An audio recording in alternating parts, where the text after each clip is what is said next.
Hey everyone, this is the Nips and Sips podcast show featuring me. I'm Dr. Jeremy Boyd and my usual partner in crime over there, Dr. Brandon Cruz. Today we're going to be picking up where we left off last time, where we discussed the things that we just don't do so much anymore. Last time was a little bit more manual and some other discussion things. Now we're going to talk more about some exercises that kind of have been weeded out from our clinical care here. But before I get into it too much, Brandon, how's it going? Going well. Sorry, Jerry. While you're talking, I'm over here playing with the lighting. Like, How's that looking? yeah, Is that too much? Too little? That's not well. It's like blinding. That's probably your best spot right there. All right, we'll leave that alone. You gotta get this. I don't know if you can There we go. see it. I need to get that big ring like you have. Yeah. Well, yeah, I don't like it blasting me in the face. I don't know. You know what? It's really not that bad. Like I thought it was, and like this podcast is already going for a whirl here, but you can like play around with the coloring here. I can knock this bad boy all the way down, but all right. Oh, you got a control too. See, I splurged on a projector. You splurged on a this was ring. This is a Christmas gift. Oh, there you go from wifey. Wifey's mom, Mama Meggers. So thank you for that, Mama Meggers. She's maybe saw a couple videos and saw how ghetto it was the first couple times, and just decided to hook me up with this. There it is. Living large now. Nice. But, yeah, all right, so back to our today's topic. We're gonna be picking up where we left off in our last episode on how basically we don't do anything, right? That's what Jamie was talking about, except today's more on the Therex side. We'll start with our drinks. Actually, I'm probably gonna have to need to get another one, so at some point when you're talking, I'm gonna go get another one. I started with Buffalo Trace. Something a little stiffer today. It's been a long day. It's been a long week. So that's what I got. Jay, what do you got today? For viewers at home, Brandon just opened up a second office and he's been grinding. So cheers to him on that. Thanks, man. I got Seneca Lake Big Bend Porter. I just went up to the Finger Lakes to celebrate our 3rd anniversary with congrats. Effective there. Kind of funny. It says Big Ben. Poor Big Ben and over in Pittsburgh is not doing too hot, but I already had this at the actual brewery. Real good classic style porter with this chocolate and coffee taste to it. I did appreciate it. Being that I'm a big porter person, as it's getting a little bit cooler. I'm a fan of these type of drinks, so I'm gonna give it a 8 flat from what I remember. I'll see if it's any different, from the bottle over here, but that's pre-started my rankings. It may evolve. And it's probably my coolest glass is this one. I don't know if I brought it onto the show before, but Prost in Denver, Colorado. Awesome place. They got this vortexy sort of glass here. So like cool place if you ever guys go. Denver is an awesome place for breweries for anybody who's interested. Yeah, they have a lot there. They have that whole strip there. Yeah. It's looking good. Here's the pour, man. You should get you're like a master pourer. Well, I guess that 50 plus episodes of this. Every once in a while, if you see me like not do that, it's usually because something's happening bad, like something spill. I've had a couple spills on the show if you look at the videos. But cheers. Hit them out, yeah. And congrats to you and Alyssa on the 3rd anniversary. Thank you. It's good. Sticking with my initial rating there of 8.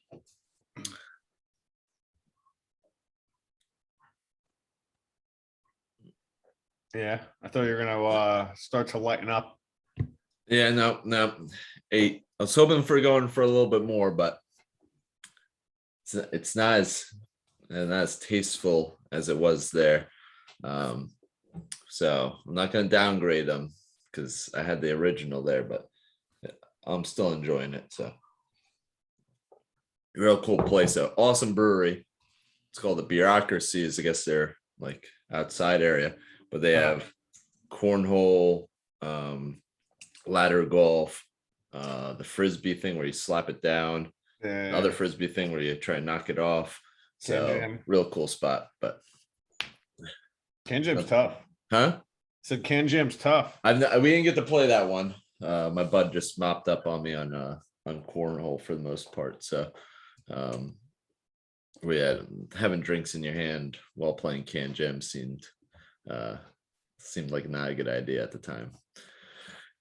But yeah, Brandon, anything you want to kick us off with some of the exercises that you don't typically do so much? Yeah, one of them, and I'm sure some random ones are gonna pop in as we talk here. This one I'll say I stopped doing, and I've probably started to go back to it, and it's your simple rotator cuff exercises, your ERs, which I think we as a profession just do way too much of it in every different angle and plane that you can to think of. For any type of shoulder pain, no real thought involved. And if you guys have listened to our other podcasts, I've definitely moved away from that and focused more around parascapular muscles and scapular rhythm and thoracic extension, things like that. But I have actually recently begun to go back to them, for certain patients here and there. So that's one exercise that I've stopped and gone back to. And then rolling patterns, I pretty much just don't even do anymore. I was very big into Greg Cook and movement and Shirley Sarman and all, who else was out there? Mike Boyle. And don't get me wrong, they have done a lot for this profession in terms of joint by joint approach and region interdependence and just analyzing movement. But yeah, I've moved away from the rolling pattern stuff for the most part. Maybe once in a blue. It's in my toolbox. If I need it, it has a lot of dust on it. I know how to do it still, but definitely not doing it like I used to. So those are probably my first two that are coming to mind. Yeah. Right now. What about yourself? Yeah. Well, just to piggyback off of you, I was definitely the blast out those external rotators. All the time, sideline ER, all of them, 90-90. And I still incorporate them, but it usually was, my rationale was, it was painful or weak with external rotation. So you got to strengthen it. Now, really testing it and then doing good test, retest, playing around with some other things. You can take a 3- or 2+ out of 5 ER strength, and within a session, make it 4+5 out of 5 pain-free by playing around with these other things or doing some manual techniques. So is it a real weakness? Probably not for most individuals. But yeah, I'll integrate some stuff. The body blade, I don't utilize as much. I was a body blade king, going off the same topic, all the different planes and, just 30 seconds. And then when things got boring, I'd go for 60. Again, still in the office, but, not nearly used as much as I think it was every shoulder patient. I was like, it's a good warm up. Hold up. I'm sorry. Sorry to interrupt. Go. What's up with the shirt, man? I just noticed it. Where's mine? I was gonna ask you at the end of the show what color you want. There's colors for you. Damn, man. That's I was gonna give it as a gift for this weekend. We have okay, this weekend. Well, then you shouldn't have worn it on the show, man. I know, but I gotta represent. I'm looking. I gotta look fresh a little bit. We have another show colors coming out. There's colors. Well, now that you kind of spoiled the surprise, it's red, white, or blue. Well, you spoiled the surprise. I mean, yeah. Well, I got excited about it. I got some Puma. I'm looking fresh. I know. You got the Puma. What they say is, you look good, you train good. If I'm looking good, I'm going to be speaking good on the show. Best freaking podcast ever. Yeah, I'm just trying to step up my game. It's clearly not that much up in here. It's appearance here. It's there. I really need to go back to the sunglasses. If I had the sunglasses and the polo, then I'd be the best fucking podcaster in the planet. But yeah, I left those downstairs. Glasses and the polo. But yeah, you'll be getting yours. Don't worry, I ordered extra. So for those of you who you're faster than me, because I still need to get the iOS and T polos. I got the t-shirts finally. I suck at that, but Anyway, those of you who are listening on audio and not the YouTube version on video, Jeremy just launched the Rehab Coaches, which is for rehab professionals looking to open up their own place, going to business themselves, entrepreneurial, and especially the ones who have really focused their skill set on the clinical side and now want to be able to transition over. Jeremy just launched that last week, right? Last week officially. Got the websites open. It's www.therehabcoaches.com. Yeah, it's definitely catered to people who want to use clinical expertise to kind of advance themselves, whether that be opening up their own practice, entrepreneurship, and other facets, or like going into education. So me and Brandon have had a lot of experience into a lot of different things, whether it's Brandon start up a PT practice, owning our own practices, going into education. So hopefully helping to lead next generation of PTs in the entrepreneurial spirit that we're starting to see. So hopefully we can help mentor some out. The first couple people that sign up, I'm going to make an announcement, get the first month free, and just have some good coaching. But so as we're talking here, I see Jeremy with his new swag on, and we hop on the show a couple minutes before and talk, and I didn't notice it, and I was like trying to read what the shirt said with the glare on it, and then finally Jeremy stopped moving and it showed, and I just had to interrupt the show. Anyway, all right, let's get back to it. You were talking about the body blade, right, or something? Body blade was the last one. So going off of beyond the rotator cuff family, we mentioned it last time, was just I said I didn't really do the upper trap levator stretches, and then I started to think about it because I don't do really many stretches at all anymore. I was a stretch king. So beyond those stretches, I used to do the doorway stretch, historically, hamstring stretch, the pro stretch forever, other stretches, prone quad stretch. What other ones did I do? Diver stretch for your lumbar erectors. So I was talking to my student about this because she mentioned it to her fellow students. So shout out Kayla, as my student, that we don't do many stretches. They're still there here and there, but the classic 30 seconds by 5, that had to be probably at least 50 to 75% of what I prescribed most people at times. It was just, I figured that was just the mentality that I had, that we were, we stretch people need mobility no matter what. And this is before I started my more sports themed practice, but God, everybody had stretches. And then not because I moved over to sports practice or more athletic, it just naturally, just from looking at things, like, are these really that effective? I mean, this whole creep thing and having to hold it out there, I mean, that's probably outdated as hell. Constantly using that test retest model to see if things were effective. I didn't really see too much of a change with stretches. So overall, they've been kind of weeded out, and occasionally throw it in there, but very, very rarely now. Yeah. What about you? Any other ones there, Brandon? Yeah, I have a couple, and then I have one that I actually never used to do, and now I do. Oh, switching the game up. All right, one thing I don't do at all anymore is eccentric, whatever, for tennis elbow or golfer's elbow, with the bar and you twist and how do you twist? Most people don't get it because I pretend you're wringing out a towel, and then you let it roll back. So wring it out and then roll back. Anyway, half the time you're just trying to get people to understand what you're doing.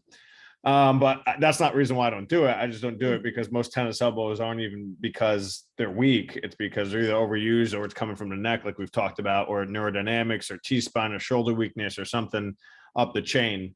And the elbow is just kind of the lucky guy in the middle that takes the brunt of it. So I don't do that anymore. Something I stopped doing, And then now I'll introduce again is sit-ups. Used to not do sit-ups, read Stuart McGill's work, loves his, anti-flexion, anti-rotation, very big on, the McGill 3 and stir the pot and all that good stuff there. And he used to equate the spine to like a wire hanger, and the more times you bend and flex and extend, it's going to just break. First of all, just very fear-mongering. And then you listen to Peter O'Sullivan's thought process, and it's like the spine is a stable, robust structure, and we can load it and move it and twist it. And some people just need some ab strengthening, some core strengthening, awareness, motor control, whatever term you want to use. So planks don't solve everything. Maybe I need that person to be able to generate force the opposite way. I'll have people do some sit-ups from time to time. Shrugs is another one. You talked about stretching the levator. A lot of times we think they're tight, so they need stretching. Well, maybe they're tight because they're weak. We always talk about mid trap, low trap. That upper trap needs work too. A lot of time it's tight because it's weak too. It's in spasm because it's guarding and trying to hold on. And I've had some really good results with people with neck pain, shoulder pain in general by, just doing, load them up, tell them grab 25, 35, 45 pound dumbbells and banging out some shrugs. I try not to have them roll forward. I want them to be able to retract halfway and come up.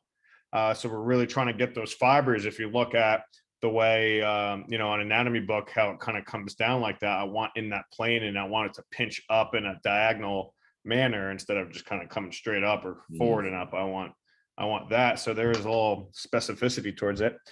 So I'd say those are kind of like some of the ones I do or didn't used to do and now do. I have to hop on there with the shrugs. I crucified the upper trap when I was younger. It was anybody with shoulder pain. That was with this. Anytime I was like, your traps are overworking, which is why I gave the upper trap stretch, and then I'd take the McConnell tape and pull their asses back, and they won't even allow for upper rotation. And that's one of the most things when you have pain, especially if it's a shoulder thing, not anything from the cervicothoracic region or the rib region going upwards, you need to upperly rotate and you need the upper trap. And I told people you got to retract, and I fucked up I did the same thing, and I'm like, what am I doing? So that's something. I'll throw in some upper trap work now, and that took a lot, or it was always a serratus. Always one. I was like, it has to be a weak serratus, not trap, upper trap. But I'm definitely in tune with you on that. Something I don't nearly do as much. I still have it, but I used to go ham with the clamshells 1 through 4. Everybody got those. Clamshell series.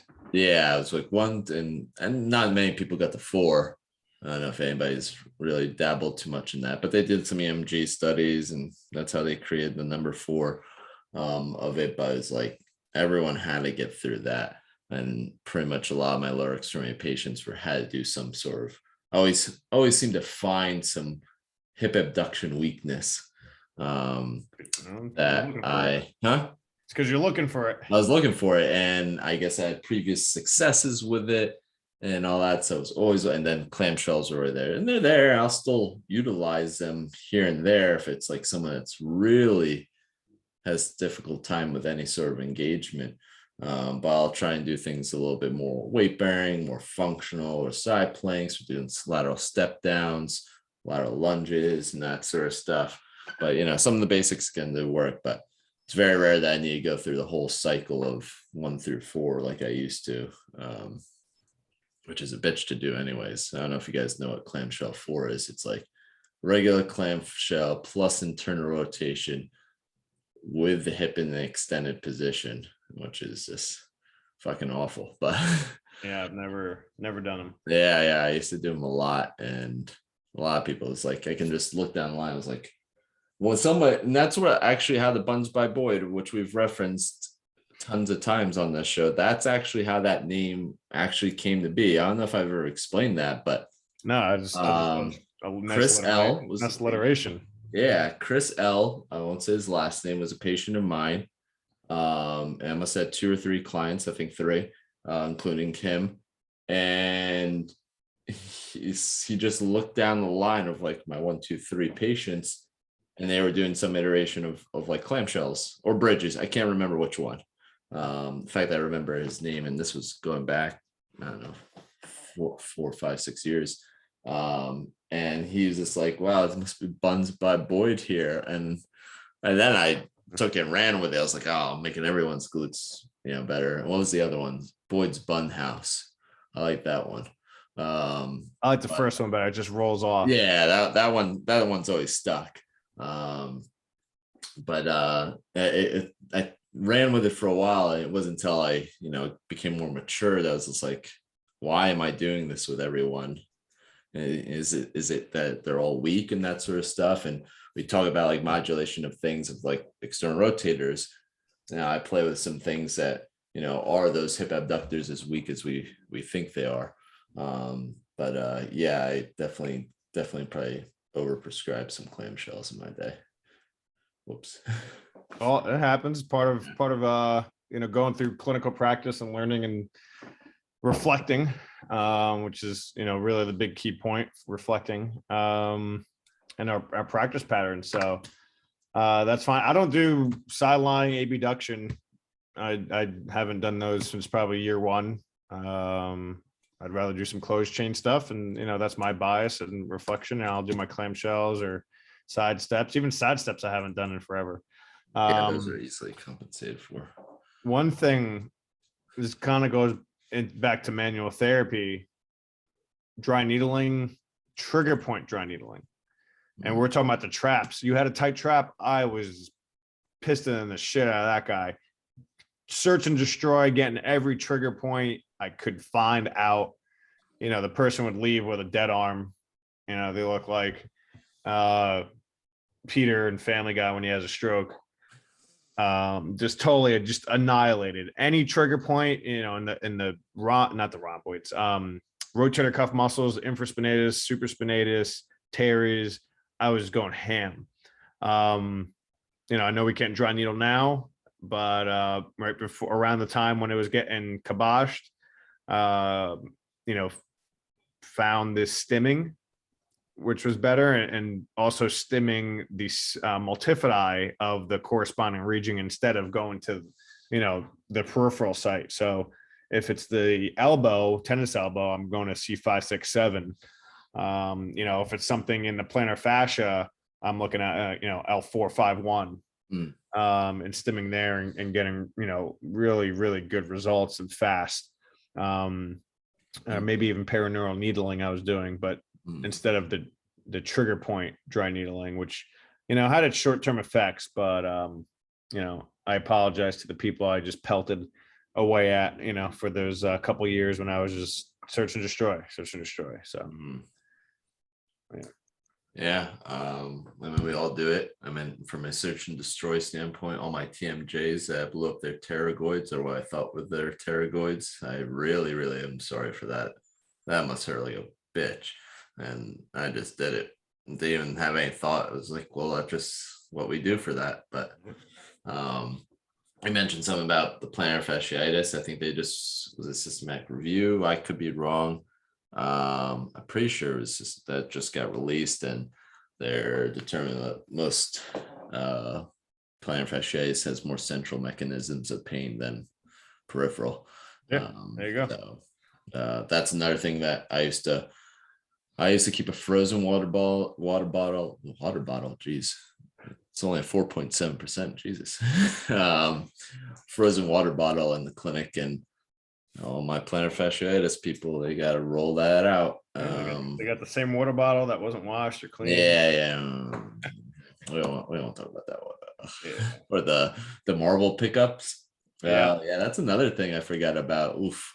No one cleans those. Yeah, no, we did. It was just not that was really cleansed every session.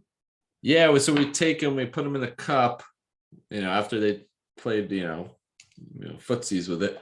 And then we drop soap in water and just leave them hanging until like almost the next time we need them. Sometimes we remember to dump it out. Again, that's really probably not cleaning them. It's better than I've seen clinics, and I've been a part. They just put them right back in the dryer. And it's like, here's the next one. Oh man, that's a story for another day. The cleaning hygiene of clinics. I've now I have my own clinic, and not previously where I worked, they were a good company as well. But the things I used to do as an aide, oof. The used stem pads that everybody got. Stem pads is disgusting. That's gross. I mean, I'm as a business owner now, I know how much they cost. There's no reason why everyone should share the same stem pads, but there's a shockingly surprising amount of people or clinics that do that. But that's something, yeah. So as an aide, and now as a clinician, that's something I definitely don't do anymore. But I don't even have stem pads. Yeah. So you don't use stem at all? We have those little portable ones. Yeah, that's what I use. Order for them. And yeah. I use it for NMES. Which, like, the more wiser I get, the more I like, am I just doing it because I need to, because that's what they said to? But I've heard some things where, yeah, it can get things going, but leads to more fatigue in the day and kind of trashes the rest of your session. I still, do it, especially for those real sleepy ones. But yeah, that's the only form of stem I actually utilize. But yeah, that's another thing. I'm like, I don't even really think it's doing much. I haven't really gone crazy. Like, I'm gonna have a patient like post-op ACL, no stem at all, and then compare someone right at the same time, but probably doesn't do much. Yeah. Good. Anything else we do? I'm sure there's a whole list, but thing. I used to be crazy with neural tensioners. Like as I still do nerve glides, you just have altered your principle on them. And yeah, I'll have them, like maybe those chronic ones that they're not irritable, they're there. But anybody that I found that had any neural symptoms, they got tensioners. And now I kind of get why they all didn't get better as quickly as I thought they were supposed to. I was like, I'm the man. I'm the one to figure it out. They've been to like 3 different people. I figured it out. And then my intervention selection was probably didn't help them out. But dosage. Dosage. Again, didn't really play around with flossing that much. Or sliders, whatever can't be believing. But yeah, it's always the end range. So, but you live and you learn. It's the best part of the profession.